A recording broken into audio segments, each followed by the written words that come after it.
Hello, hello, everyone. Welcome to this week's segment of the Black Girl Encourage Her.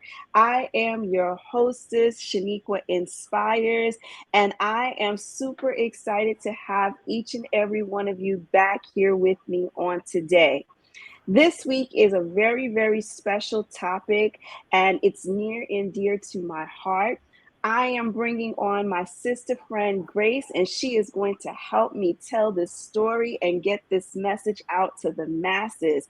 So, without further ado, let me bring her on to the stage. Hello there, Grace. How are you today? I'm good, Shaniqua. How are you? All is well, all is well. Thank you for agreeing to be my guest. I know this is a little bit outside of your comfort zone, but I figured you were going to be a great person to help us to set the stage and to tell this story. So, Grace, before we get started, please tell everyone who you are. Introduce yourself, please. All right. Hello, everyone. Hi. So, my name is Grace, and I'm a nurse by profession. I'm a nurse, and I've always had a great love for the health and sciences. I've always wanted to help women. I love working in health. I love, advocating for women's health and for women and children. And I'm currently going to talk about the White Dress Project, which is a program about fibroids. I'm an advocate. I'm an advocate for women with who are suffering from fibroids. So I currently have my own journey of fibroids. I was diagnosed when I was in school, when I was in college. That's when I was first diagnosed. And back then, there wasn't much going on. There wasn't much information. In fact, I didn't know anyone who was suffering from fibroids. And Mm-hmm. no one was talking about it. It was like a taboo topic. No one really Yep. talked about it. Nobody was vocal about it. And I didn't know anyone suffering from it. I didn't know anyone going through what I was going through. And I was in school. I didn't really have time to be dealing with a condition that I knew nothing about. So Mm-hmm. I really just focused on my schooling.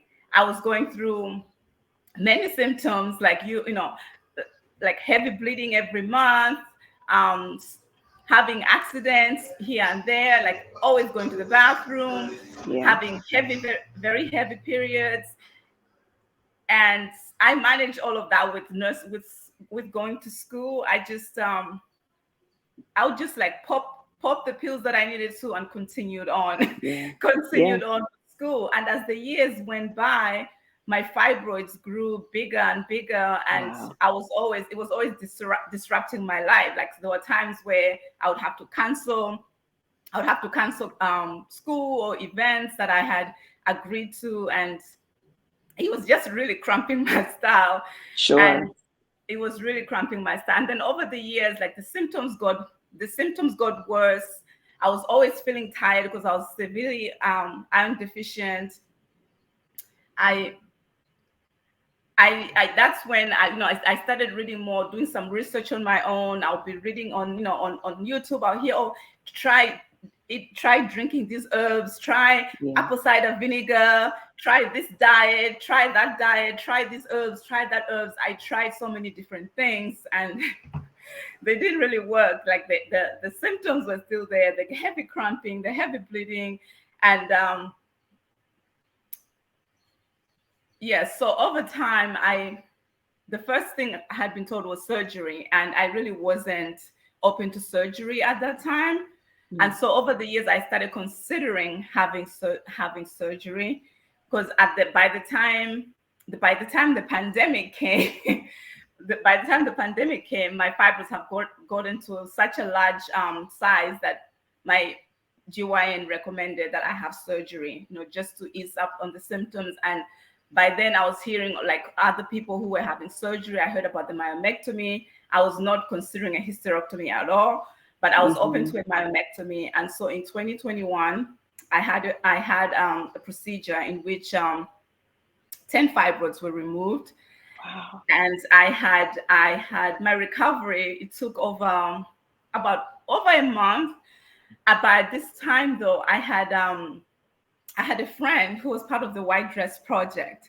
And so I had stumbled upon the White Dress Project. I have friends. I became a friend of the White Dress Project. And so before my surgery, a friend who had previously had the procedure herself, she ran me down with like how to prepare for surgery, what I needed to have. Like, Yes. she was a great support. She really helped me a lot. Like the White Dress Project, they really helped me out a lot on how to prepare for surgery, what to do. Like, so when I did have surgery, I had a host of support. Like, support is an important thing. When you have surgery, you don't know how it's going to turn out. You don't know how long Absolutely. you're going to be at home. And so I had a lot of help. I had a lot of support, and for that I'm grateful. And then last year the White Dress Project had their first annual empowerment experience, and I was able to be a part of that experience, and it was a really an impactful and empowering experience. I was in a room full of women who were going through the same thing that I was going through. Women Yes. who had gone through multiple procedures, multiple bleeding, multiple blood transfusions. It was humbling to be in that room. And I wasn't open to sharing my story before, but after that Mm-hmm. I saw the importance of sharing your story, because the White Dress Project, they are shedding a lot of light on fibroids. They support and advocate for women who are suffering from fibroids, and they have a host of information. Like Tanika Tanika Gray, she's the founder of the White Dress Project. She goes around the country having branches, like to having empowering branches, just inviting women to come and hear about the White Dress Project. And she Mm-hmm. invites doctors, other patient advocates. In fact, they just came back from London. They had a Okay. large branch in London, and they were able to reach out to masses and masses of women who are suffering from fibroids. And in fact, this weekend they're going to be at Essence Festival. Yes, yes, yes. Yes. Okay. So So what I'm hearing is that, for one, support is going to be key. And one of the things that you mentioned was, when you first got diagnosed with fibroids, you felt like you were the lone soldier, right? And this is me just kind of putting it in summarizing it up. And that's the way many women feel when they get a diagnosis. As soon as someone says, this is your medical diagnosis, you feel like you're the only one that has ever gone through it. And oftentimes we keep these things quiet. And it reminds me of when I told my mother that, because I'm not one of those quiet people. I'm gonna open my mouth. I'm gonna tell people. So the first person I went to say that I had these fibroids was my mother, and it was funny to me because my mom says, "Oh, I had that, and your aunt had that, and my mother had that," and it's like, huh? Wait, hold up. Why is this something that I didn't hear about? Like, I didn't realize, I didn't know about. I knew growing up, my mother had gone through some surgical procedures. And I guess because of my young years, I didn't really understand the depth or the reason why she was going through it. I knew what she was having done, but I didn't know why she had to have these done. But it's just funny to me that, and funny in a lightning sort of a way, is how the minute I mentioned, oh, I have fibroids, that's when I get the whole list of the people in the family who she was aware of that had had them as well. But oftentimes, when we keep our mouths closed, when we keep our mouths silent, we don't know. And we think that we're the only one. So we feel like we have to carry that burden, we have to carry that weight by ourselves. So, Grace, if you will, please get, and just in your definition, it doesn't have to be any type of textbook knowledge. I know we're both nurses, but we don't have to get very technical for the people. But if you will, please explain what fibroids are, and give us just a little, like you did start telling us some of the signs and symptoms. Give us a little of the backstory that you might have learned through your own research or by being a part of the White Dress Project, some of the things that you've learned about fibroids. So, oh my gosh. And I get it. I'm so sorry because, like, again, this is not her realm. She's not a speaker, but she is a nurse.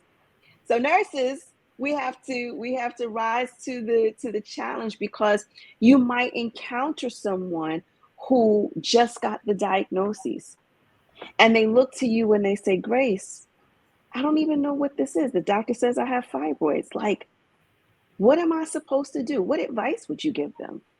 Oh, yeah. So basically, fibroids are benign tumors that grow in the lining of your uterus, and Mhm. they could be inside, they could be on your ovaries, they could be on your uterine lining, and they can cause a host of symptoms depending on where they are. And so Mhm. if someone was just got the diagnosis that she has fibroids, well, based on their symptoms that they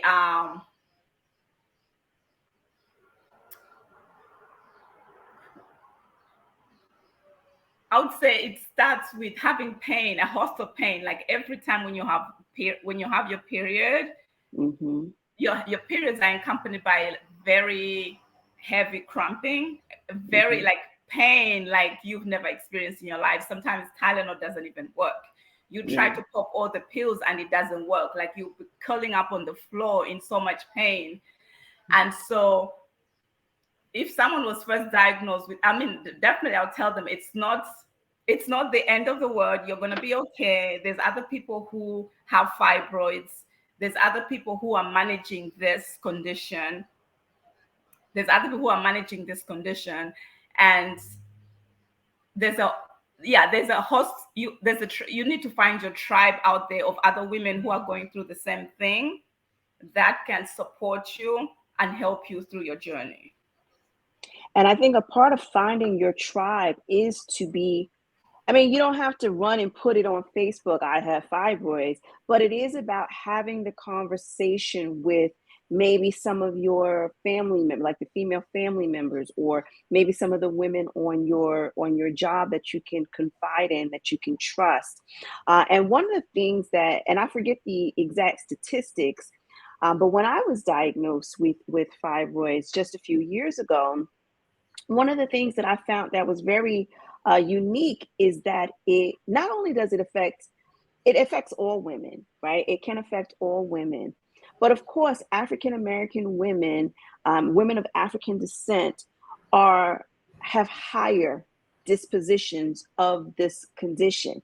Now, we do have Caucasian women, Asian women, other women of other nationalities that can get fibroids as well. So it's not an exclusively Black woman thing, but it is something that I feel that as women, period, regardless of our nationality, regardless of our race, regardless of our religious affiliation, we as women need to start speaking to one another, right? We need to start speaking to one another because there are unique similarities that we share. And our experience, the resources that we have available to us may be different, but it is good to be able to hear what's going on in, just womanhood, period. So I love what you said as far as finding your tribe, and it really is something that starts simply by looking for people who have vocalize about having, looking for support groups. You may be able to speak with your clinician, and they will be able to recommend support groups. You can find support groups on social media, and then Exactly. that's where we have the White Dress Project. They are your stand-in, like they're like your resident support group. Like, all women are welcome. You just need to link up with them to get the information. So when we're talking about fibroids, and yes, there are multiple. alternatives, right? Because one of the things that modern medicine says is surgery. Everything is surgical, surgical, surgical. That's what modern medicine tells us. However, there have been some reports where people are able to use a holistic alternatives, like you said, Grace, the herbs, like all of these different things. Each woman needs to find out what's going to be best for her. But for me, I didn't try a whole lot of stuff. And because I was having my symptoms were increasing so rapidly, where it started out, I had no idea. And when I went to the GYN doctor, she was like, "How did you not know?" I was like, "Dude, I wasn't searching for it. I didn't pay attention. So it wasn't that I didn't know. It's just that I had stopped paying attention." So one thing that I would tell women is to, one, start paying attention. Yeah. Start paying more attention to your bodies, to signs and symptoms. And a lot of times we're so ready, we're so quick to say, "Oh, that's just signs of aging." And here was my thing. I must be getting ready for the change. Oh, it must be that I must be getting, my body must be preparing me for the pause, for the menopause, right? And so I just took the symptoms as my body changing. We have to stop doing that as women. We have to stop doing that, and we have to start paying attention to our bodies. We have to start looking, right? Looking at our bodies. We've gotten accustomed to doing our breast self exams, right? We are in the shower, they teach us how to do that. But then we also have to pay attention to our bodies. When it's time for our menstruations to come, what are our signs and symptoms? Are they the same every month? Do they Exactly. change? Do they fluctuate? Is the pain starting one place and radiating somewhere else? Because I was not only having the cramping, and I believe most people, that week before your menstrual cycle comes on, you start getting a little cramping. The cramping started to be like I was 13 years old having my period for the first time, where I had, I was grown, I had children, I had grown accustomed to what menstrual cycle cramping was like, and it wasn't bad. But once the fibroids started to really grow and really started to show themselves in my, with the signs and symptoms, that's when the pain started to increase. But again, in my mind, I'm chalking it up to something else. I'm just like, "Oh, well, it's just this, it's just that." And I wasn't even paying and I'm a registered nurse. And I even wasn't paying attention to the changes my body was going through. And it wasn't until I was, on the table with the GYN doctor, and I'll say this, I went to a Black female OB, she was a GYN doctor. Mhm. And the response that I got from her was not what I would have expected or what I would have preferred. I was really thrown aback by the response that I received from her. Now, again, she's a busy, OBGYN. So she's delivering babies, she's in the hospital, she's doing, the procedures and all of this stuff. So she's got a lot going on. And I get that. Listen, I know busy, but it was just the response that I got that I expected better So, mhm. from another woman of color. But again, that's my fault. That's not her fault. That's my fault for putting these expectations onto her. Grace, what could you tell us about your experience with the healthcare system going through your journey with fibroids? What would you say was how was the healthcare system in your eyes as it relates to that? Oh yeah, no, it's funny how you say that. They always tell you, like, look for signs and look for a doctor that looks like you so that they can Mm-hmm. understand what you're going through. And so that's what I did initially. I did have a GYN of color. I know I went through several. I went through several GYNs. At first, in the beginning, I was like, oh, maybe you have endometriosis. I didn't know what that was either, you know. So it was like they were just throwing words Yes. at me that I didn't even Yes. words that I didn't even understand. And it wasn't until they actually started doing testing, they did the MRI, they did this, you know, sonograms, that they discovered it was fibroids. And the doctor who looked at my results, she was a Black woman like me. And the first thing she said to me was like, oh, when do you want to schedule surgery? Listen, you must have had the same one I had. Whoa, sis. Whoa. Like, wait a second. Like, slow your roll. Wow. That's what these doctors out here doing these days, huh? Yeah, I'm like, because I was just like, okay, so now it's like let's do the surgery and let me move on to the next patient. Yeah. It wasn't. I just feel like she wasn't empathetic at all. Yeah. I was like, okay, can we talk about the fibroids? Can we talk about what to expect? Can we talk about? She was just like, oh, I got my next patient, so let me know when you're ready for surgery and and schedule your appointment. So I was not too happy with her response, and I decided to go for a second opinion.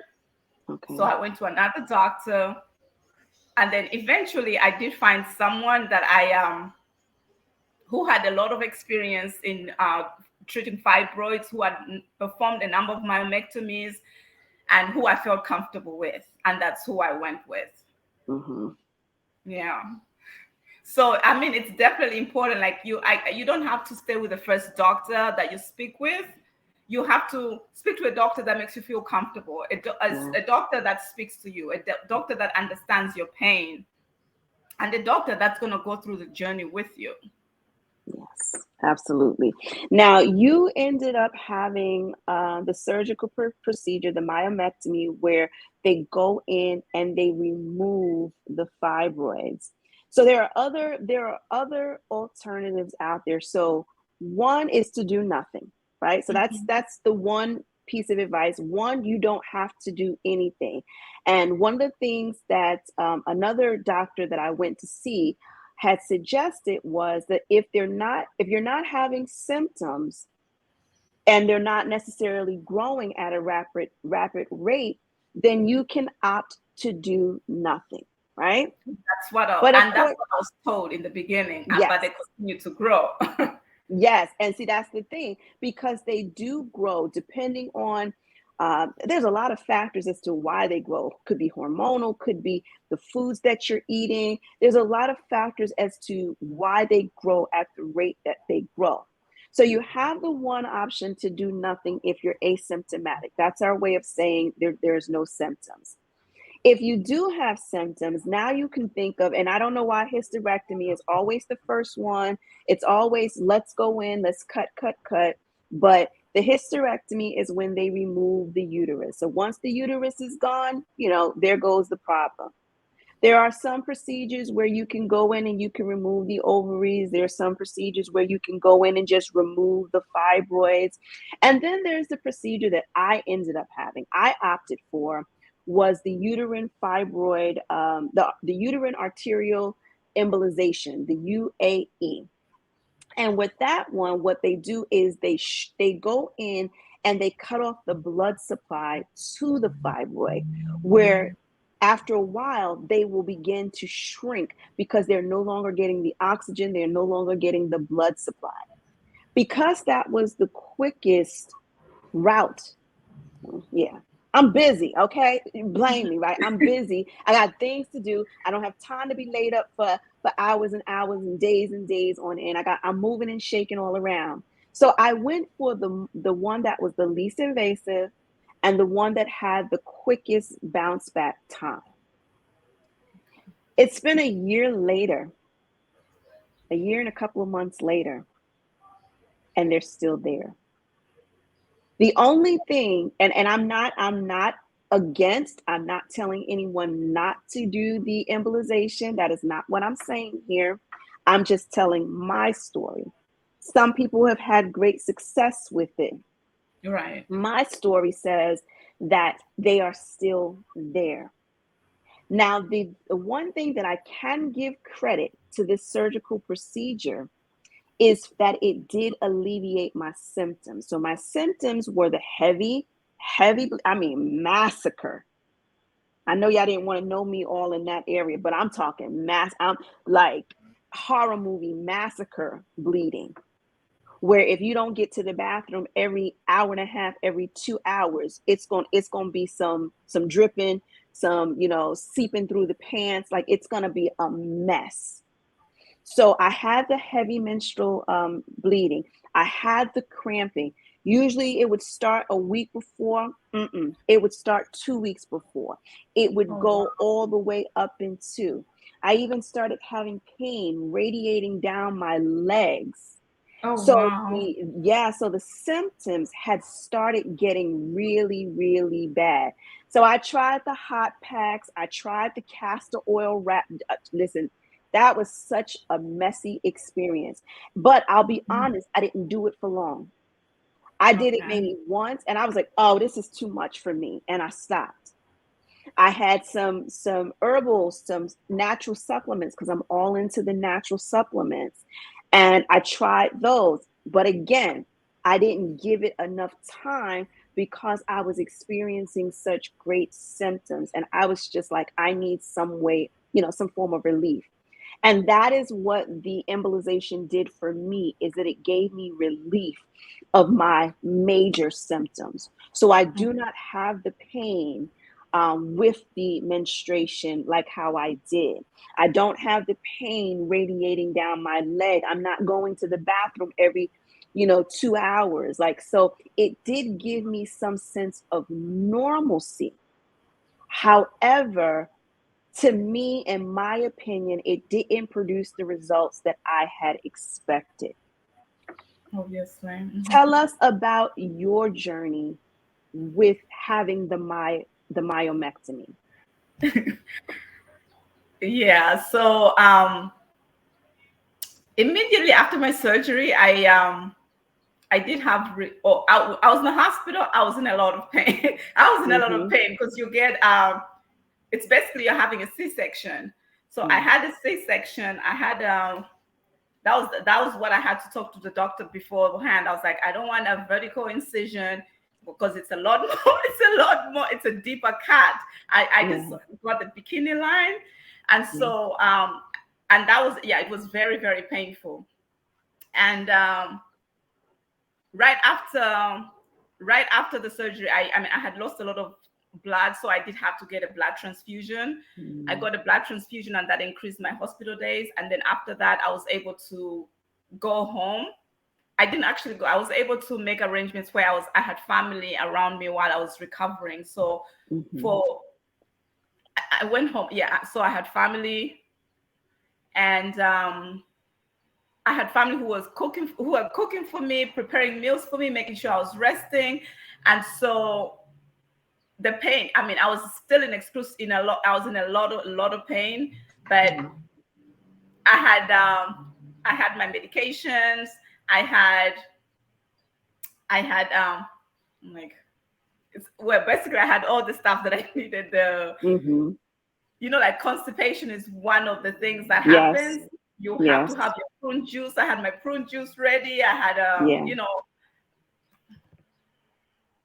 yeah. So anyway, I had all of that. So I was basically, I tried not to stay in bed because I didn't want to get I didn't want to get any clothes. I didn't want to get any extra symptoms Yeah. from being laid in bed. So I would force myself a couple of times when I had to get out of bed to go to the bathroom. So I was still going to the bathroom every hour. I was still going to the bathroom every hour. And then over time, over the weeks, like I would do little walks, walk to the kitchen, walk around the house until eventually after about a month I was better. And then my doctor encouraged me to stay home a little longer, and until I think it was 2 months I was back. Mm-hmm. I was able to go back to work, and I was feeling I was feeling way better. Like the pain it didn't disappear right away. My doctor had warned me to take a couple of months for the pain to disappear. Like when my period Mm-hmm. came, I would still have cramps. My period did come the following week, and the following month it came, and I still had cramps. And then the bleeding was much lighter. Like it got Okay. lighter. It was even the number of days. It reduced from like 5 to 7 days to like 3 days, and my stomach, that was the other thing. My stomach had gotten so big from having the fibroids. It was like my Yes. doctor had actually told me my uterus had stretched to a 6-month pregnancy. So it Wow. was like it went from 21 centimeters back to the normal size it needed to be. Wow. Look, Yeah. that's good news. That's And good I lost news. I lost 5 pounds from the All fibroids. right. All right. Yeah. Listen. Listen. Wow. Okay. So this is stuff that women go through. We feel like we are alone. And one of the things that I'm hearing you say, Grace, is that you knew what to ask for. You knew what to inquire about to your doctor about. And so you were well prepared. And I'm assuming that is from your connection with the White Dress Project. Tell us a little bit more about what this initiative does and give us a little bit more insight of how people can get involved in this project. Okay, so the White Dress Project basically is a nonprofit organization that's supporting and advocating for women with fibroids. In Mm-hmm. fact, they are instrumental to writing the bill to for the you know July is Fibroid Awareness Month, Mm-hmm. and that's due to the White Dress Project. Nice, And nice. so Tanika Gray, she saw that like nobody was there wasn't much information about fibroid awareness out there. Like every month we do the breast cancer walk. Yeah. There's a walk for Mm-hmm. autism, there's a walk for this, there's a walk for that. Like she was like, there's none of this happening. I gotta do something about it. So Yeah. she started inquiring more. She started, getting more research out there. She started getting in touch with other women, other oh my gosh, resources that she has. She knows a host of doctors. She knows women on White Dress Project, yes. So she reached out to her community of doctors, congresswomen, um, and other patient advocates. And so they come together. They actually have a board. They have a board of directors who all have a patient, who all have a history of having Sure. fibroids. Sure. So they can all understand because they're all on the same journey. And then they have these events like where they have these tours. They go on different cities and they share awareness to women in those cities. And like in July is Fibroid Awareness Month, and we they have the Empowered. Last year they had the first Empowered experience. Before that they had the Night in White gala.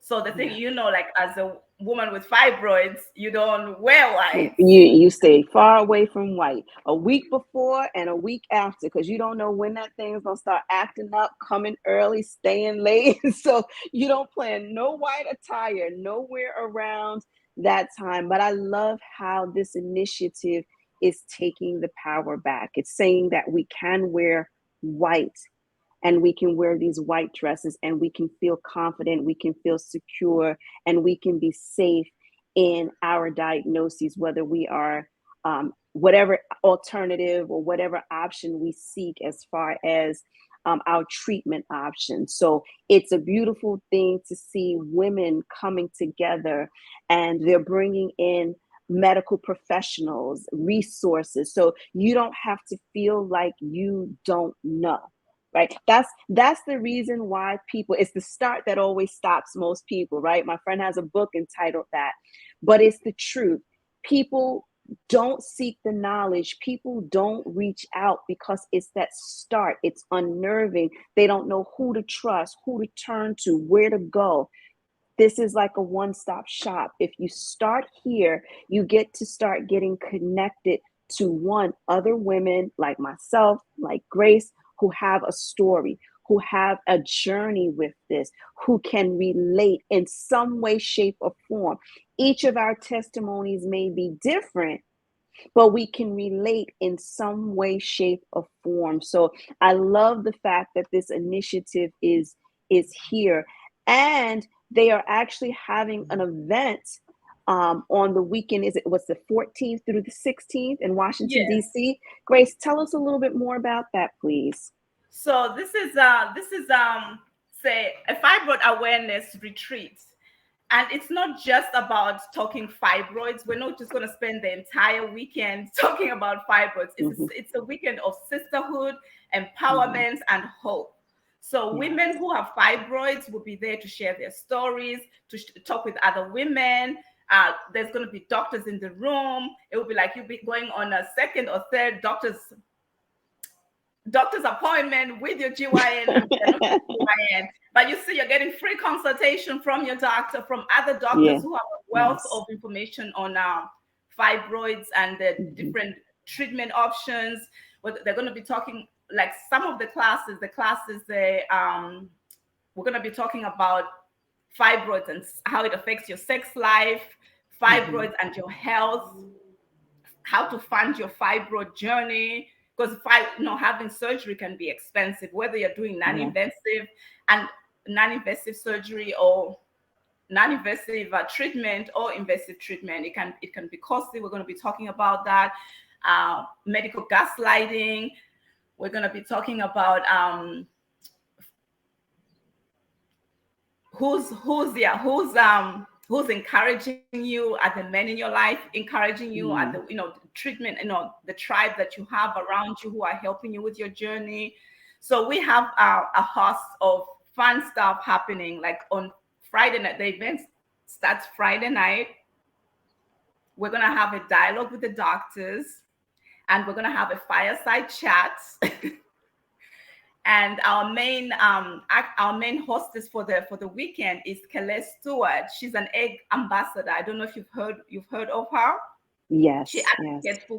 advocates for women with fertility issues. She does a lot of work on fertility. In fact, she just did a documentary on egg freezing.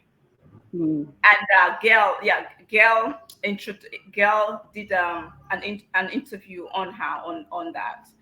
And so, I mean, that's Friday. Yeah. So Friday night, Saturday morning, we're going to have, we incorporate exercise in our journey as well with fibroids, like exercise that's help. So we're going to have a yoga session. We're going to have a yoga session in the morning.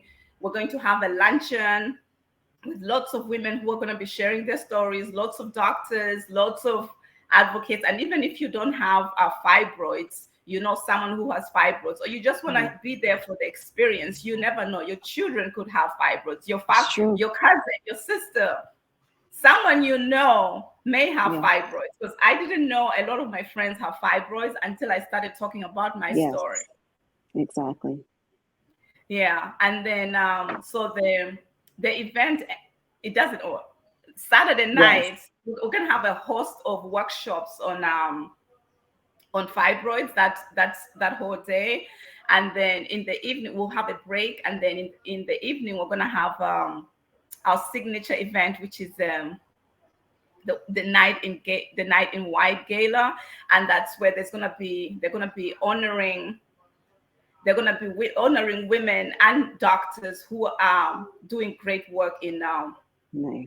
in fibroid research, who are doing a lot of work in that area. And it's going to be an amazing experience. There's going to be dinner. We're going to have a fashion show. Ooh. We are going to be, it's going to be entering like a room full of white white angels all around you. It's going to be Nice. an amazing experience. And then the experience is going to end off on Sunday morning. We're going to go to a vineyard, and the transportation is going to be provided. We're all going to go together to a vineyard outside of DC, and that's where we're going to end our experience with our White Dress Project until next year. But there is a lot in store. There's going to be a lot of amazing doctors. We have a lot of GYNs, a lot of scientists, a lot of patient advocates. We have a lot in store, and there's there's going to be a wealth of information in the room that's going to be shared. I So love this it. is I love it that it's available to all women, to healthcare professionals, for family members, to really come out and get the information that's needed, because the people perish from a lack of knowledge. So there's no need for you to sit and to perish. You need to get into these rooms and surround yourself with other people, even if it's only for the support, even if it's only for the resources, right? Some of the doctors or the healthcare professionals that'll be there,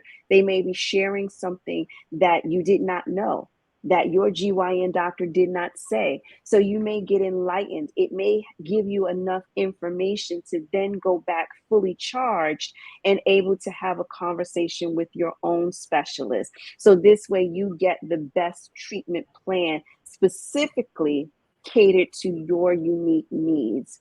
So I am excited about this movement, and to be a part of this movement. And this event is going to take place July 14th to the 16th in Washington, D.C. So if you at all in the vicinity, if you're able to make it, please make sure you follow the website and you are able to secure your tickets. So the event is coming up really soon. So you want to make certain you grab your tickets while they are available. yeah.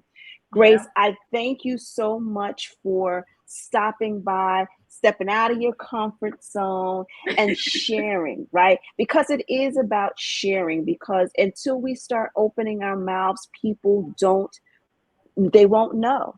So we want to be able to help the people out. So we thank you for being a guest. And if you had to leave some lasting words of encouragement to a woman with fibroids, what would you say to her? Well, I would say make sure you get treatment as soon as you can. If you are experiencing symptoms, get treatment as soon as you can. Because yeah, I feel like if had I gotten my treatment earlier, I could have been able to get something non-invasive before they got too big. So if you Mm-hmm. first thing you do, go see a doctor, look at your options. There's a lot of options that are available to you, and a lot of them are non-invasive. And if your fibroids are not too big, you can be a candidate for those non-invasive treatments, so you don't have to get cut, you know. And then second, get you a tribe, get a good support system of other women who are going through the same journey that you're going through, that can support you. And don't be afraid to share your story. Yes. I love it. Thank you so much, Grace. Hang out for a second. Listen, everybody, I hope you found value in this episode, a special episode near and dear to my heart, because myself, I am on this journey with fibroids. So we need to learn to grow together, to learn from one another, and again, to be able to be a support for everyone. So I thank you all for tuning in to this week's segment of the Black Girl Encourage Her. I want to invite you all to make certain that you are coming back next week, because we'll be bringing on another amazing guest. Please make certain that you are subscribing and you are sharing this message, because maybe this wasn't specifically for you, but there is someone in your tribe that is dealing with this and needs to hear this information. So until next week, I will see you all again real soon. God bless. God bless you. Thank you.